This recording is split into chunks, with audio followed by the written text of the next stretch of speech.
Okay. Then boom. So if you saw like any of the like content I put together to advertise this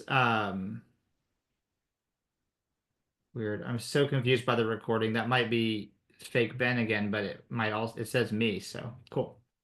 Uh, but if you saw any of the communication I put together here, you know that I'm going to talk about three assessments I like and why I like them. We'll talk about one assessment that I like, but I don't like it for team building. So, but first I want to talk about like kind of some of the philosophical foundation of why I think assessments can be helpful for team building. So, so first of all, why assessments? A couple of you shared assessments you like. Ben said he's still looking for some, but like, so here's like a good opening thing. It's like assessments provide language for things we may have known about ourselves, but that we couldn't articulate before. Um, and so if you can't articulate it, you can't build a team around it. So for example, like let's say we've got a group of people, whether it's like a community of people, like a church or a working team, it's like if we're going to begin to identify roles and expectations and value each other and develop working patterns together, it's crucial that we're able to share about who we are and what we do best. And the problem for a lot of people is they can't articulate that.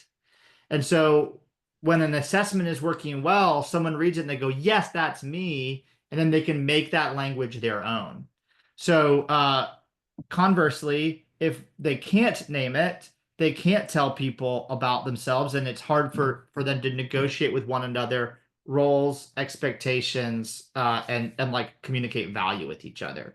So to me, that's why we would use assessments at all, is to give people language about themselves.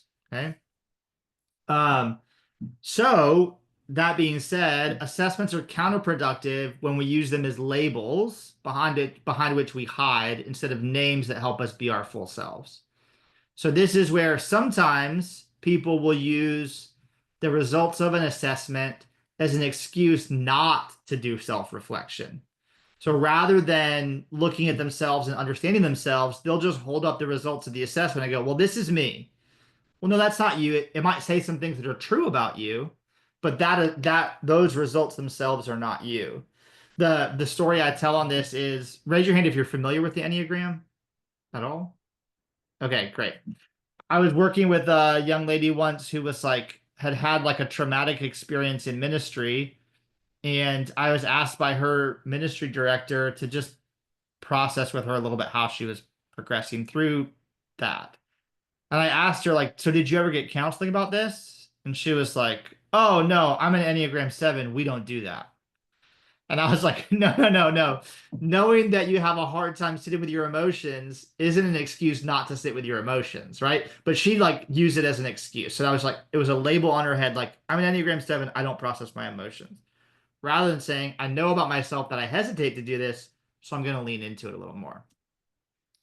Um, Great. So then the question becomes which assessments? And this is where like my opening remark usually is like when people say what assessment do you like? I say, well, I don't like just one, I like three of them. And so this builds on that last point. Like to avoid an assessment becoming a label, it's helpful to use multiple so that I can't just reduce myself down to a certain set of results. I can see myself from different vantage points and look at the I can compare and contrast those results to start to build out a nuanced understanding of who I am. Um, so that's like the slide here says to get the most out of assessments in team building, it's best to use more than one because you're a complex person. You can't be named by just one assessment. So what we're trying to do is give people language to understand themselves and their strengths. Giving them multiple sets of language allows them to begin to kind of draw out the complexity of themselves and develop language that can communicate that complexity. So I'll pause there. That's like foundational underpinnings. What's something you heard that you like or a question that you have so far? I love the idea of giving them the vocabulary to talk. Yeah. We work with middle schoolers a lot, with just working with their emotions. They need to know what they need. They need a word to put with their feelings. Yeah. But I think we Yeah. need that in most parts of our lives. Better Yes. vocabulary we have, Yeah. articulate who we Yes. are. Yeah. One of my favorite coaching tools lately is this deck of images. It's just like a deck of photos. Um, and each of them are like it's like an emotionally charged image, and then you give people people can select from the deck. I go, how are you feeling about the state of your organization right now, and they can select from the deck. And what it allows them to do is like what Dave is saying, connect their way to feeling to the way they're feeling to something tangible to start that ball rolling, and assessments can do that too. Yeah. Somebody else, what's something you like so far that you've heard or a question that you have? I mean, I think we've all heard people who label themselves with an assessment. That's why I mean sometimes assessments get a bad rap. Yes. Like it's like embarrassing to say like, oh yeah, I'm an Enneagram 9. Like I think Right. it's helpful. I've learned a lot about myself using tools like this. Yeah. Uh, but sometimes almost a little like I don't know how it's received by other people is sometimes a tricky Yeah. thing. Yeah. And that's where like what I find to be helpful is like usually if I'm in that spot in a conversation, if I want to reference something like the Enneagram, I'll be like, are you conversant in the Enneagram? And I'll be like, I don't know what you're Hmm. talking about. Okay. Well, it's this personality tool, and it's taught me that I am. And then I pull the language out of it because yeah, what you know what made meaning for me in the Enneagram is not that I'm a five. That's not meaning. What made meaning Right. for me is I'm Hmm. motivated by fear. I take in information through my mind. I suppress doing. So if I can learn to use that language, whether they know what the Enneagram is or not, I'm sharing with people information about myself. Hey, I know that when I get stressed, I internalize into my head and I resist action. You don't have to know anything about the Enneagram for me to begin to talk about what that means, you know? Hmm. So again, that thing of giving language as naming myself rather than labeling myself. Yeah. Anybody else, something you like, question you have? Great. Let's talk about the assessments that I like to use for team building. Um, so I like these three. Insights Discovery to name your personal style, APEST to name your spiritual style, and Working Genius to name your working style. So I know Dave and Regina already said they love Working Genius. And yes, I do think some people right now like Working Genius, Dave, because it's new. And so we'll see how durable it is. But I think it does do some unique things. We'll talk about that in a minute. Uh, does anybody have experience with any of these? I've seen the name. Okay. On all of them? Well, obviously, you know Working Genius. You mentioned it earlier. I'm pretty sure I've seen Insight Discovery and APEST. I think I've seen it, Okay. but I don't think I've Great. touched it. Cool. Reading through yeah. Yeah. Uh, At St. Luke's Oviedo, I did a Working Genius. yes. It was Administered by brand new myself. then. Yeah. And but then I brought Working Genius to our church here. We did that last year, and I like it a lot. Awesome. Great. Regina is certified in Working Genius. Mhm. Is that how we say it, Regina? Sure. You're a certified Working Genius facilitator. I just say I'm a working genius facilitator, but I don't get You hung had up on certified, it. that's like the stamp that then Yeah, you could there you like, go. yeah, cool. Awesome. Working Genius Genius. That's right. There you Yeah. go. Yes, yes, cool. All right, so let's talk about each of these in turn. We're gonna work from the bottom up. So Working Genius was developed by Patrick Lencioni and his team at the Table Group. They are business consultants, and it's it's just based on their observations about work, basically, but it's very durable. In terms of what I mean by that is it's a nice, tight system. And so it's not backed by science or anything, but it rings true for most people that you share it with. Um, So the language it provides, like if we're giving people language, it gives them the language of how they contribute to a team. So there's 6 parts of work in this system: wonder, invention, discernment, galvanizing, enablement, and tenacity. Everybody has 2 geniuses and 2 frustrations. And then the 2 in the middle are a competency. So what we're saying is everyone is a genius in something, in some part of work. Which parts of work are you a genius in? And this assessment will give you that language. For me, my geniuses are invention and wonder. My frustrations are tenacity and enablement. It was a big light bulb for me that enablement was my deepest frustration, because it gave me language for not liking helping with other people's ideas, which sounds bad when I say it, but it's really helpful for me to understand, like, yeah, if it's somebody else's idea and they just want me to jump in and help, I've got to be really motivated by relationship. That's not my natural tendency in work. And so, and it allows me to see, like, with invention and wonder being my geniuses, I have to be careful not to ask too many questions or offer too many ideas when it's not that right time. So, so again, this provides the language of what role, like, where do I contribute best on a team? It really helps answer the question of context for somebody. In what context this might impact the greatest?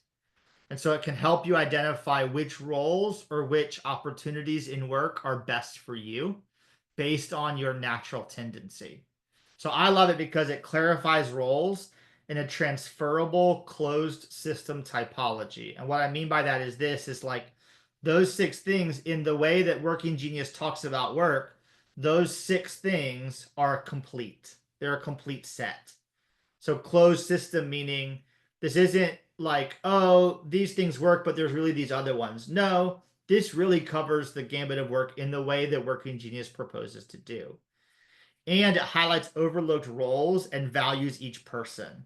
So I think if you really embrace the typology of Working Genius, there are some overlooked roles such as discernment and galvanizing, which are just getting everybody on board, that get overlooked, or like sometimes tenacity, the genius that's getting things done, is valued less than the geniuses of invention or wonder in some environments.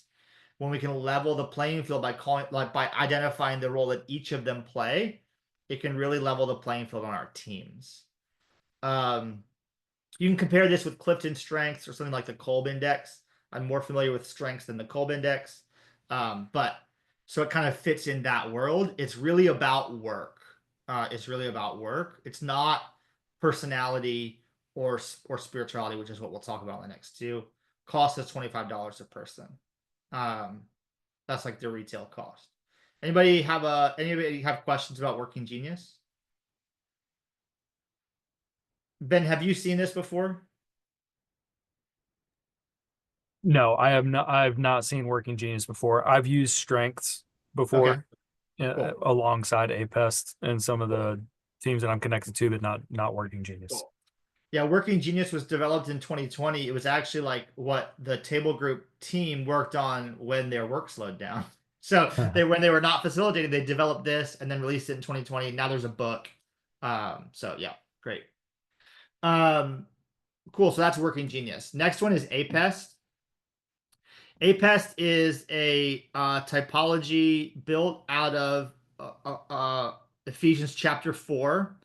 Everybody in the room is Jesus people. Sorry to put you on blast, but so that's cool.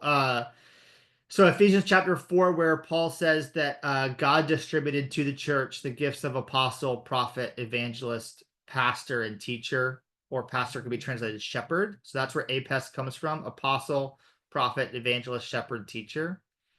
And the 5Q assessment, which is like the brand name of the APEST assessment I would recommend, was developed through the academic work of Alan Hirsch, who Alan's theory interpretation is that those 5 gifts are woven into all of creation. When sin broke the earth, just like everything else, those 5-fold gifts fractured out. They're brought back together in Jesus. Jesus is the cleanest fulfillment of all five, and they hold together in him. And then in Jesus' ascension, he doled those gifts back out to the church to necessitate unity. So the idea is that like the church as a whole gives manifest to all five of these. And so, and we need to come together to give a full expression of Christ. And so each of these five gifts has a different sort of gospel motivation. The apostle is the sent and sending, crossing barriers to proclaim the gospel, translating the gospel into new contexts. The prophet is calling things into alignment with the truth. The evangelist is the recruiting function. The shepherd is the harmonizing function. And then the teacher is the training and illuminating function. And so we each have a different, again, in the APEST assessment, it will rank them for you from most to least. When in the detailed results, they'll give you numbers. And so it's really interesting to see the way they cluster. So for folks, I'll do that. Like if there's one that's way ahead and then the other four behind it, or if it's like 2, 2, 1 or something. So that can be interesting to see. But APEST provides language around motivation. So particularly on faith-based teams. I'll say if you're working in a non-faith-based context, there is a version. I mean, there's an assessment called MPACT, MPACT. It was developed in Europe. So those are mentoring, pioneering, something, championing, and teaching. So I've used MPACT before in a non-faith environment. It's these things translated into a non-faith context. So the language APEST provides is like sort of your gospel motivation.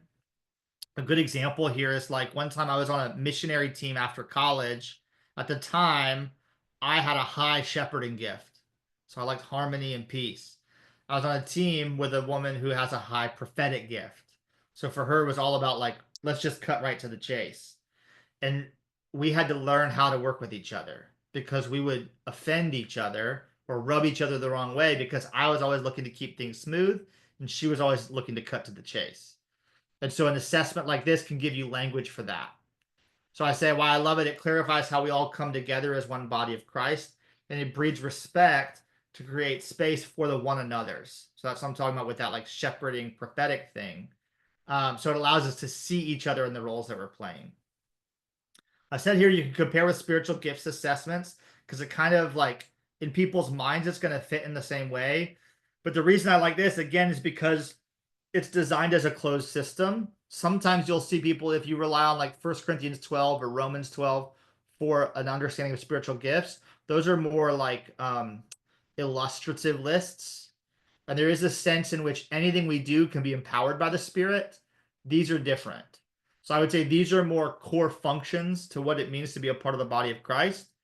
Whereas things like spiritual gifts lists that include things like hospitality, like, well, yes, there is a sense in which anything filled with the Spirit can be a spiritual gift. These are actual like functions within the body of Christ that we are each uniquely wired to fill or contribute. Cost on this, retail cost is $10 a person to run that assessment. Anybody else? Anybody have a question here or an insight or reflection or something you love about APEST?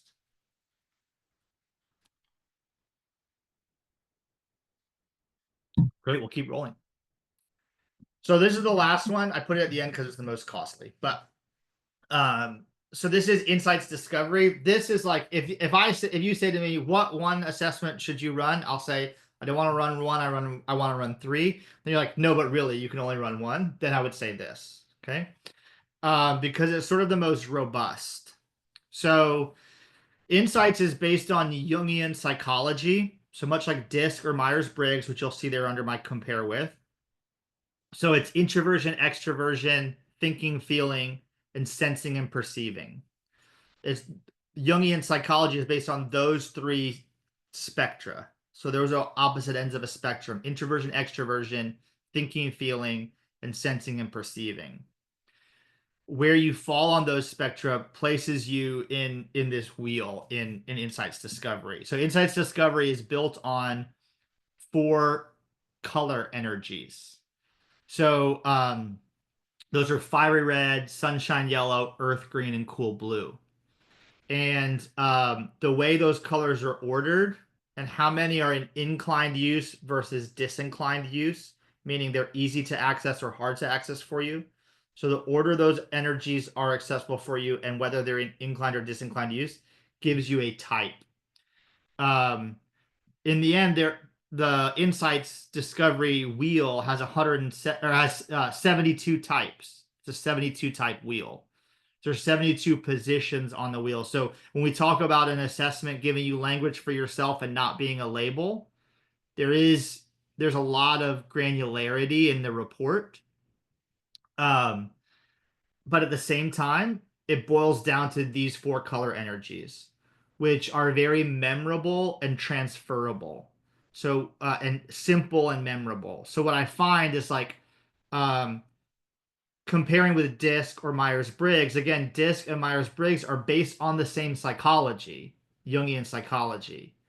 But with DISC, I have to try to remember like, well, that's right, D is directing, I is I, S is supporting, and C is conscientious. But those aren't words I usually use, right? So in this case, D, if you're familiar with DISC, D corresponds to fiery red, I corresponds to sunshine yellow, S corresponds to earth green, and C corresponds to cool blue. But when I say I lead with fiery red energy, you don't even know the Insights Discovery report, but you have a sense of what that means, right? Same with sunshine yellow. Like I bring the fun, let's do it together. That's I. And so so that's what I mean by it's simple and memorable. Once we train people on these 4 color energies, they can remember what they mean pretty easily. And a part of this training, I give people these blocks.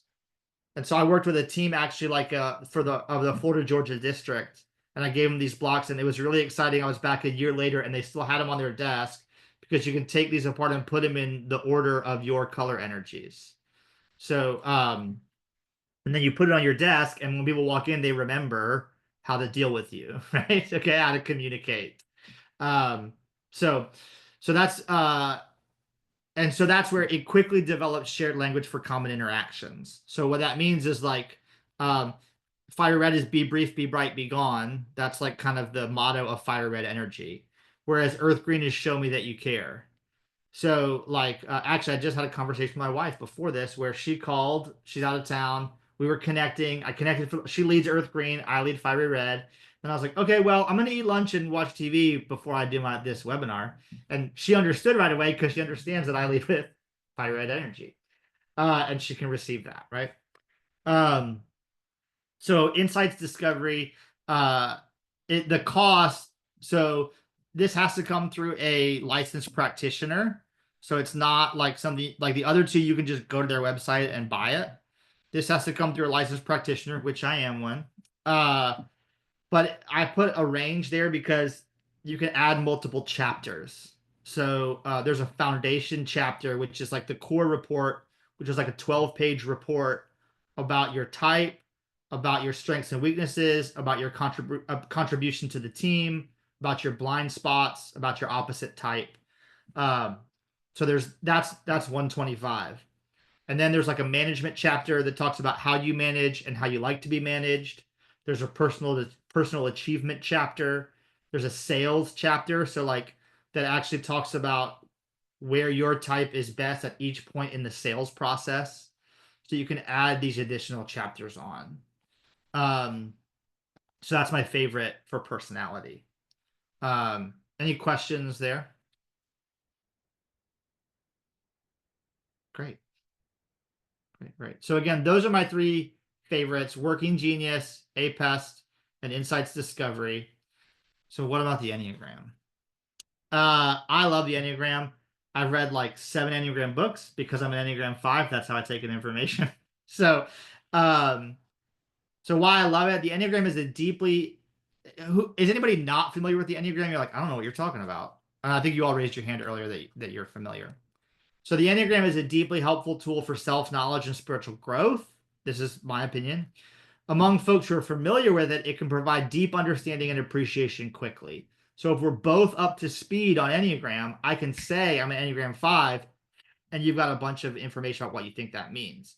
Now, because it's a robust tool set, your understanding of what a 5 is may not be what mine is. And so again, I still need to not use it as a label, but use it as a way to begin to name myself. Here's why I don't use it in team building, because I think it's best approached as a personal journey of self-discovery. So one of my pet peeves is when people say, well, I took the test and it told me this. Again, you already know now, we've talked enough already in the last 30 minutes that, you know, that's somebody using that as a label. And I think like taking an Enneagram test is a shortcut around the self-discovery process, which is actually what the Enneagram is for, designed for. It's designed to help you go deep in introspection. And so that also is often in team building environments, we're looking to get lots of clarity and shared language quickly. And the Enneagram is not designed for that.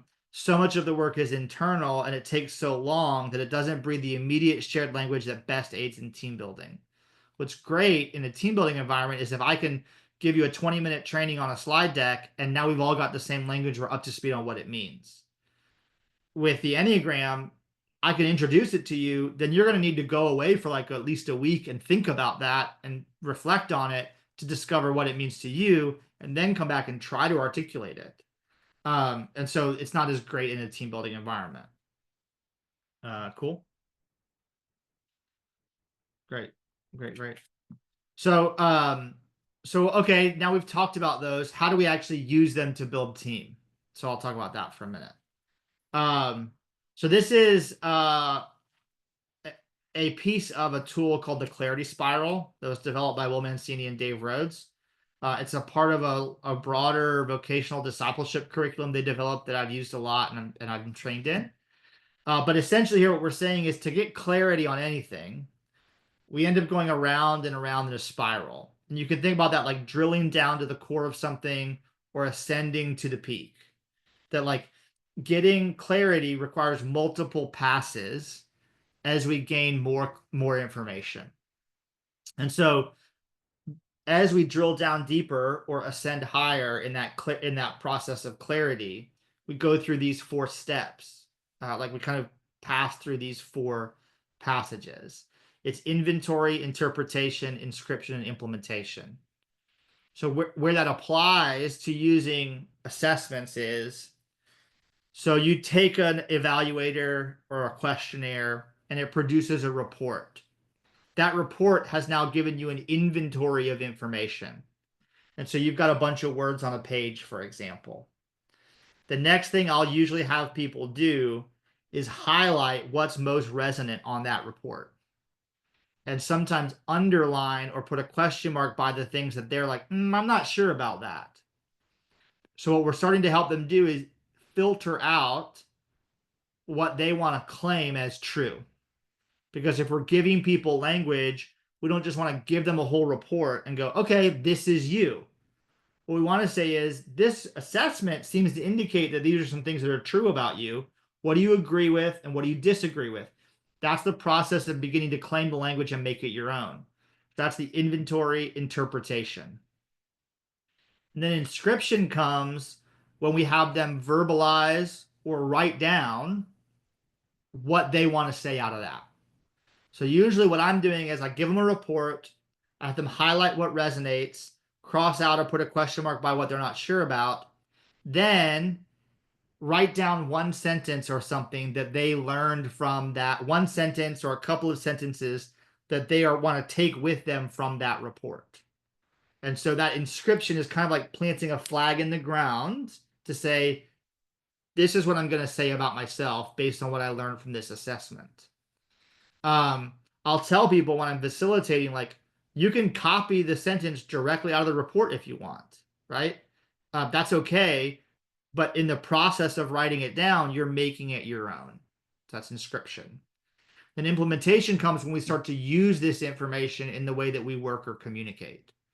We start to actually put it into action. So if we think about actually how we build team with these 3 assessments, really, like if you're in a training environment, you could walk through the first three, right? I would say like that inscription is probably a little bit ongoing as you continue to claim things that are true about yourself as you get greater revelation using it. Then over time, and this is where if you're a leader of a team or you're facilitating a team, creating opportunities to return back to it in the flow of our work. So not just having it be a one-time conversation, but actually returning to that content later to track how we're implementing it.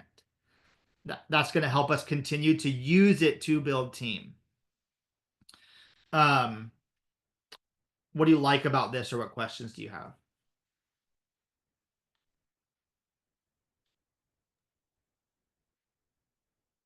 I love that it's inviting people into those first 3 points of discovery, and it takes it back to what you said before. Instead of now labeling themselves, they're actually doing the deeper work of discovery. That's pretty fascinating. And then continuing to ask them to do that through that step 4. Yeah, that's great. I like it. You can't just push people to number 4. You have to work through the other ones. So often we Yeah. take those reports and say, and the next meeting we expect us to everybody be running with it, and no one's digest anything. Yes. Then you get frustrated the next week that it didn't work, so you just abandon it altogether. Yes. Yes.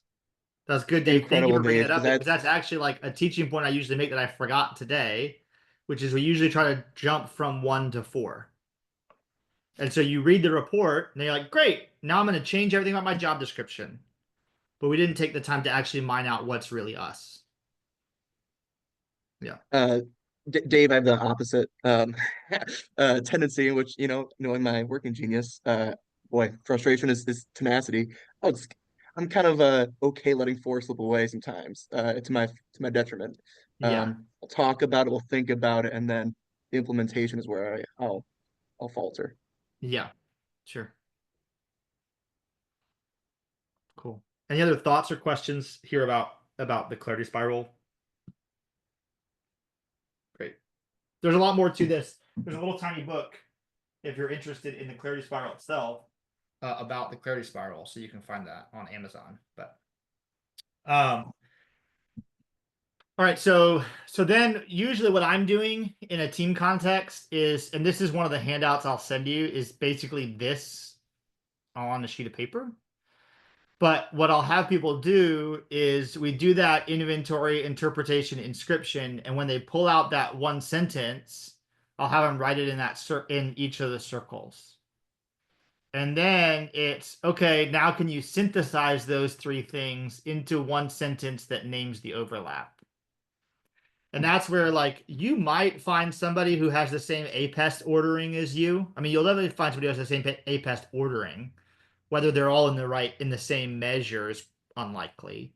You might find somebody with a similar working genius and a similar insights profile. But when we put them all together, that's where we start to go like, it's very unlikely that you'll find somebody who has this exact same thing in all 3 of these. And so in looking at the overlap, we're beginning to really look at the uniqueness of the individual and giving them language about how God has made them uniquely. So that's what I'm saying. Uniqueness is in the overlap. You may share 1 or 2 characteristics with someone else, but it's the confluence of your gifts that makes the unique you. So again, we'll send that PDF along later. Cool. And I think that's it. Yep, that's it. Questions, comments, concerns in general. When I've worked with small groups and different or smaller churches, smaller groups of people, when I'm doing these tests, I've often had them give them to their spouses to take for them. Yeah. And that's provided a lot of great conversation because they get a different perspective on.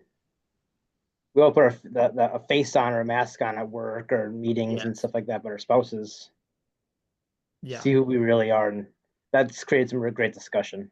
Yeah. There's Jessie Cruikshank is a friend of mine, and she developed the APEST assessment. And she'll talk to me about, like, I've heard her talk about how when any assessment, it's really 3 points of information that we're looking for. There's the data from the assessment, then there's your own sense of what's true, then there's the sense of those around you and what they say about you. And really, like, if we could actually try and get all three of those, that's when we start to get a clear picture of where we fall in that assessment. And that's actually the Insights admin, or not Insights, the Working Genius admin panel allows you to change people's ordering to generate a different report. So they can, after they've seen it, they can go, I think I want to flip these two. Okay, I can just go into the admin panel and change that and print them a new report. Yeah, and spouses, certainly I'll tell people, like, in the Insights report, there's a strengths and possible weaknesses. And I'll say, or like, if I tell them what's something in your report that you don't quite agree with, before you write it off, go ask your spouse, right? So, like, well, that's not true of me. Why don't you ask your spouse if they think it's true of you? And then, yeah, that's great. Other Jake, thoughts, questions? Go ahead. yeah, you may have said this before, and I probably was stuck on something else you said. So if I missed it, just tell me. From your perspective, what is the biggest difference between the Insights and Myers-Briggs? So, Myers-Briggs was developed by an advice columnist and her daughter. Okay. So based on they're not psychologists, they're advice columnists. Then based on their understanding of Jungian psychology, they made up Myers-Briggs. Then, and like, there is no definitive, as far as I know, Myers-Briggs type indicator assessment that's been like validated and verified. So Insights Discovery is like a company that created this report based on Jungian psychology using psychologists. And they've dialed in the report in a really detailed way. So the first page and a half of the report is 50 sentences that are like finely tuned. And they say that, and then when we have people do a validity check, I say highlight down to the half sentence, because it's actually like half sentences that the computer calibrates how it spits it out. And so so I would say that that level of clarity and fine tuning that's been stewarded by the organization is whereas Myers-Briggs is like, I mean, you can find lots of Myers-Briggs assessments out there, and who knows, you know? Thank you. Yeah. Other thoughts, questions?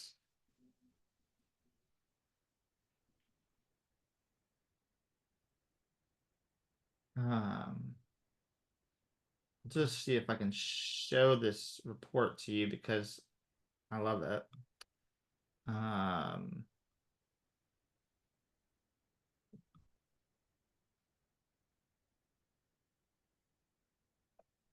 Yeah, so here's my Insights report. This is the full thing with all the chapters because it's the one I got when I did the certification. So like, this is what I'm talking about the 50 sentences. And so what we're asking people to do is highlight or question mark down to the half sentence. And then since there's 50 sentences, each half sentence is 1 percentage point of accuracy. That's how we say it. So for each one they disagree with, subtract that half sentence from 100 and you'll get a percentage accuracy. I've done this with probably over 50 people, maybe close to 100. And I think one time I've had someone under 80% accuracy, like based on their gut. And sometimes what they're disagreeing with is like the phrasing. I'm like, yeah, but when you actually understand the sentences, don't you agree with it? And then again, key strengths and weaknesses. So that's what I mean. Like, I can find a Myers-Briggs that gives me my 16 types, but then I got to train people on what the 16 types are. Hopefully they understand it. Then they got to identify with it. Then they have to, whereas what this does is it tells you about you, puts your name in the sentences. And again, what we're doing is we're giving people language. So this does that. Similarly, that's what I found with DISC is like DISC will tell me what type I am, and then I got to learn how that type behaves.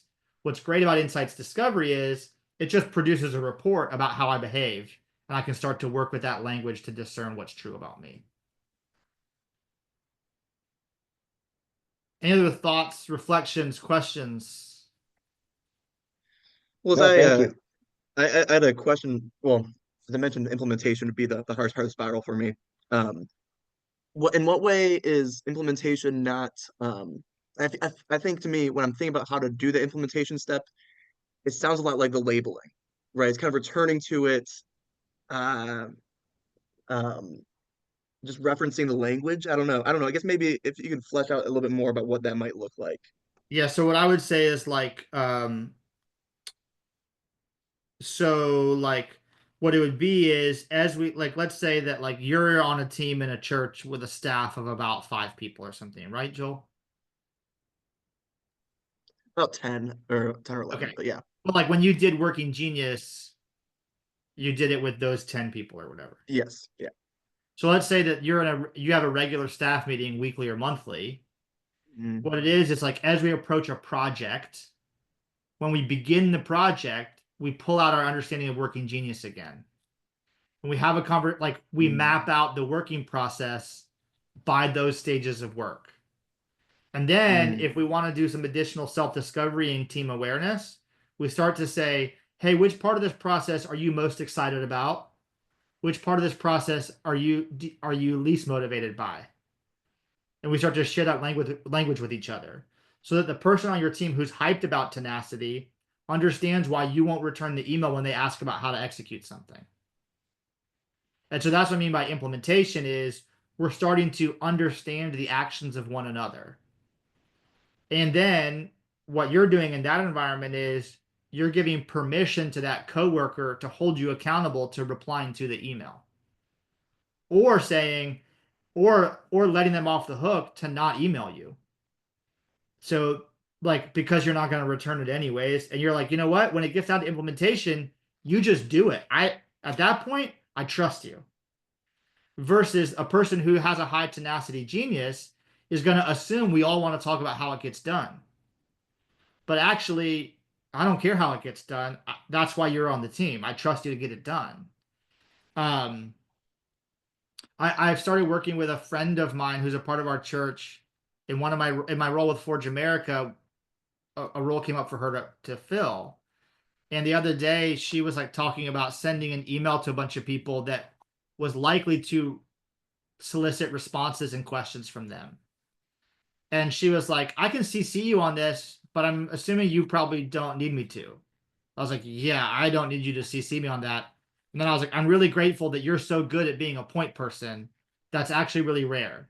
And her text back was, thanks, we make a good team, which I genuinely believe because like then I realized, oh, that's right.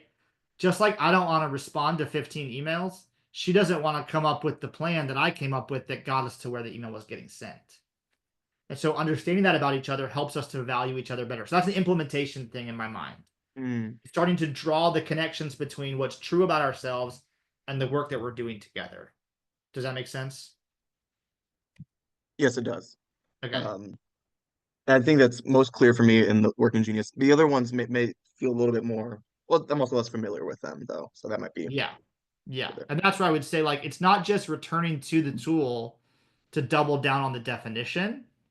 It's continuing to use the tool as a help for articulating ourselves. So Mm, an APEST example is like I'm high apostolic teaching, and over time as a church planter, shepherding has fallen to the bottom for me.